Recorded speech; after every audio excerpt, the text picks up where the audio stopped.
All right, you guys. So, hi, my name is Nia Kiraton. I am the person behind Mental Block. This platform is really for athletes to come on and like shed light on their mental health in the athletic community and kind of share their story as well. So today with me, I have Whitney Cronin. So, hey, Whitney. Hello. All right, so I'm so glad to have her today. So Whitney, can you go ahead and just kind of tell us about yourself and how long you've been an athlete, kind of the background? Yeah. So I started in gymnastics when I was just 2 years old. My mom put me into a mommy and me class because I was climbing all over the couches. I started competing when I was 6, and that's kind of when it became like my one and only sport that I was focusing on. And then I became a level 10 gymnast when I was a freshman in high school, and competed for 4 years at that level before going onto college. I competed for Bowling Green State University on an athletic scholarship for gymnastics. And yeah, so I was 18 years of my life as a gymnast. Yeah. Yeah. Awesome. Yes, definitely a good athletic background. I'm excited to get into this one. So Yeah. what is your definition of mental health? So I would say you can't really define mental health without just starting with just health in general. And for me, I would say that word is so personal and individualized for each human being. And I think that's not talked about enough in general. That it's just every single person has their own state where they're feeling like their best and like healthy. Like that word alone, like it looks different on every single being. And I think so often our society like tries to make it one look, when in reality, like one person can look their best but feel their absolute worst, and vice versa. So my personal definition of mental health would probably just be the emotional and psychological aspect of health where you're feeling your best and you're allowing your emotions to engage in your life rather than blocking them out. You're practicing self-care and taking care of your well-being, whatever that looks like for you. So maintaining the what's going on inside your brain aspect of it, I'd say that would be my definition of mental health. Yeah, you brought up such a good point. I don't think a lot of people realize that like there is not just one definition of mental health. And we tried to put a definition on it that way we can spot it and like manage it when it comes time. But like you're right, there's not one definition. And the more that like we realize that like a lot of times people who are depressed put on their best face for society, right? Right. Just understanding that like there is just not one definition. So yeah, Right. that was a really, really good point. I So with that being said, why do you think athletes' mental health gets overlooked? So this is such a big one. I think there's so many reasons that athletes seem to have a lot harder time getting recognized when they are struggling, or I think the biggest thing is being allowed to struggle as an athlete. It's automatically seen as a sign of weakness. Any aspect of mental health that someone might struggle with, when they're trying to either verbalize it or even just show signs of it so someone catches it, it's the first thing is like shame, like this idea of shame of I'm not being the perfect athlete I need to be. And a lot of times we're trained to like, it's always physical, like, how's your physical body? We're not dealing with any injuries, any pain in that aspect. So it's a lot harder for them to justify, or they feel like they need to justify. I know that I did personally. When I struggled mentally, it always was like no one can see it. So you can't really put a face to it, or it's not something that you just put in a cast and like make it better. um so I'd say like this expectation to be perfect, athletes are like trained so well to mask that mental health aspect, because they want to reach perfection, and any type of weakness is automatically, can push you right off that path and let someone else take that spot. I feel like everything has to be a competition. So put on your best face, right? Everyone's always like, just fake it. fake it till you make it, put on the face and do what you need to do to get to where you need to be. Yeah. Yeah. Okay. So yeah, you did talk about your mental health and how you kind of struggled with that. So how did gymnastics affect your mental health? Like what went Yeah. on? So I mean, as positive as I think there were positive aspects to mental health with gymnastics, but I would say that like in the end game, I had probably a lot more negative effects than positive. I would say like this idea of like never being enough. I think with gymnastics, as with other sports, you're trying to reach perfection. Like you want a 10-0. Like that's your goal, right? So every single time you do something, there's always something to be better. There's always a correction. There's always this, that, like it very rarely do you get like, okay, that was really good. Like it's always like, okay, but like you could have done this, you could have done this. So never being like settled. Like I always feel like there's something more to chase, something more to do. Um, I really think that like I mean in a lot of sports, specifically in gymnastics, it's ever really like known or talked about like every 4 years when the Olympics come around, like then everyone's like, oh, gymnastics. Like I love watching gymnastics, but in those 4 years, like between like it's really behind closed doors. So I feel like there's a lot that goes on that people don't realize. I mean, it became like everything. Like there was no balance. You're there there was one point in my life where I was training 7 days a week, 4 hours a day. Like that was what I lived for. So your whole life becomes like put on this one thing. Like, and if that's not going well, then like automatically, like I could mentally was like unwell. Which creates so much anxiety and depression and like this hyper fixation on that sport alone. And there just wasn't anything else. So I feel like the negative effects of chasing after the impossible 24/7 can get exhausting for Yeah. sure. Oh yeah.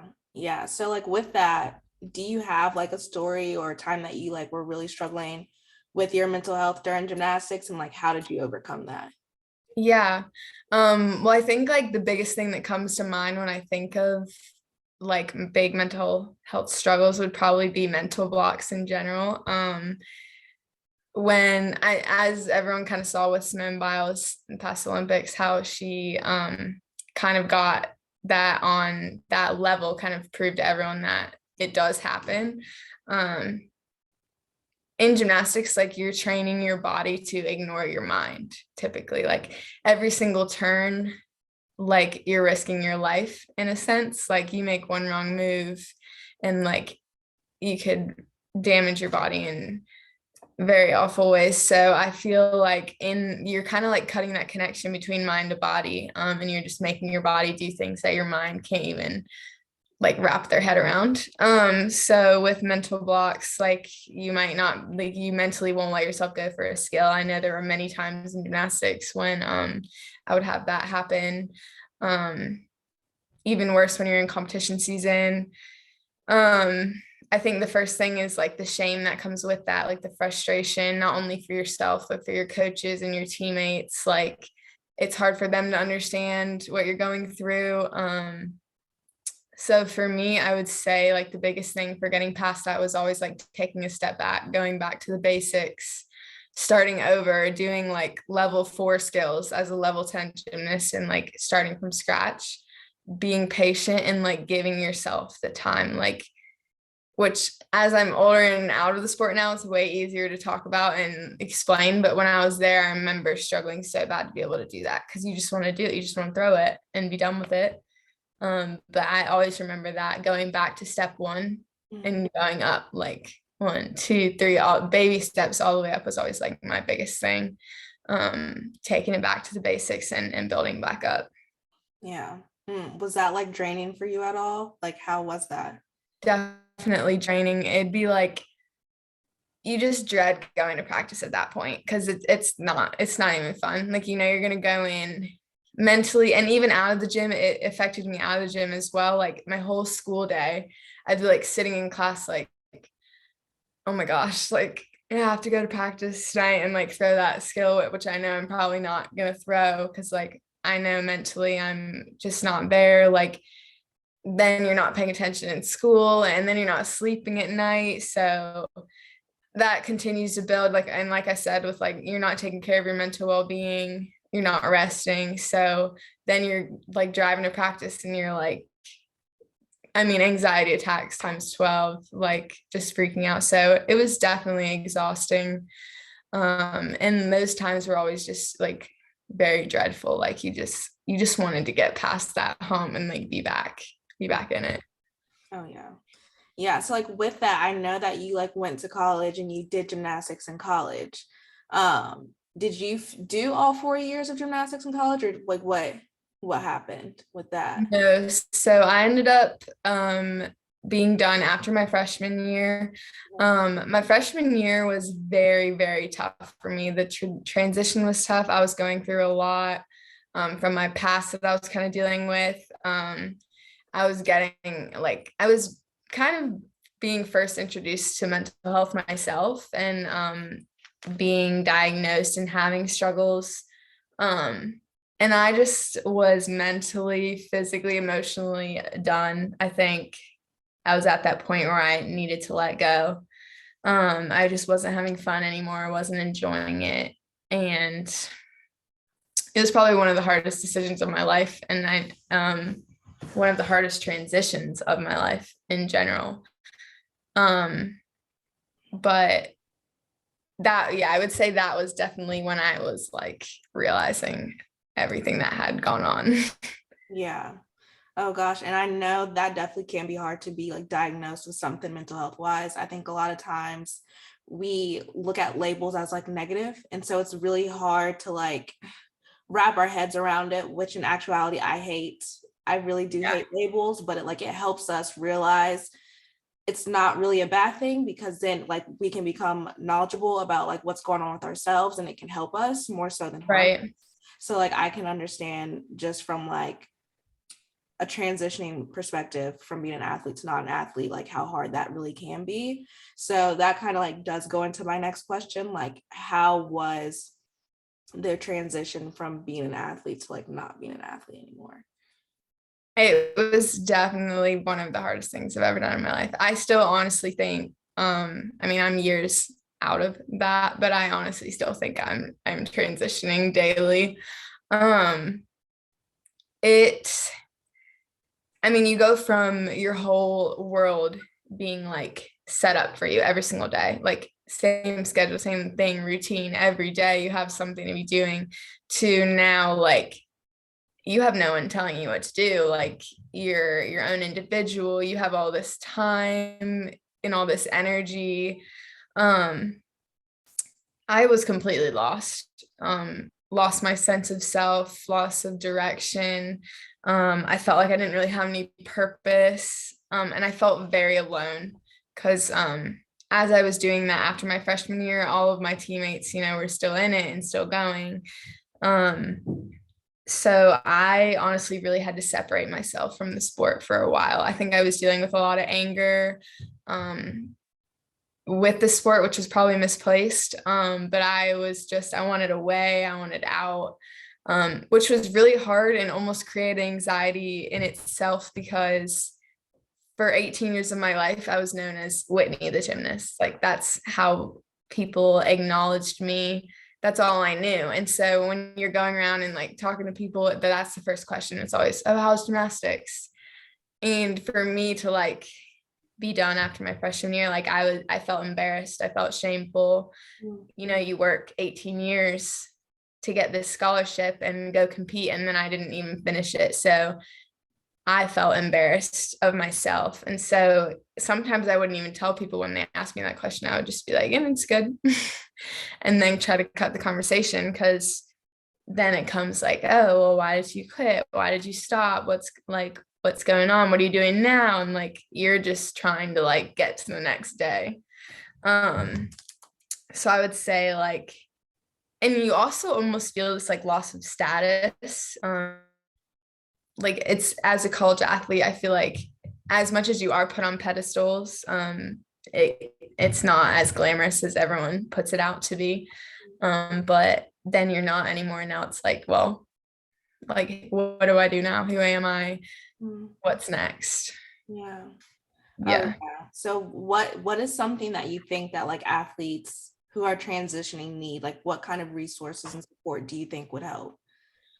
Um, Definitely, I think it would be awesome if there were groups like either online or in person if you have that opportunity of athletes who are going through the same thing, like even if it was like a website or like someone to call, like having a group of people just that are experienced, because I know like it is widespread. I mean, you hear about that transition a lot more now than you did before, but like having a class or just meeting and hanging out and like just talking to one another and having support, like knowing that like you aren't alone.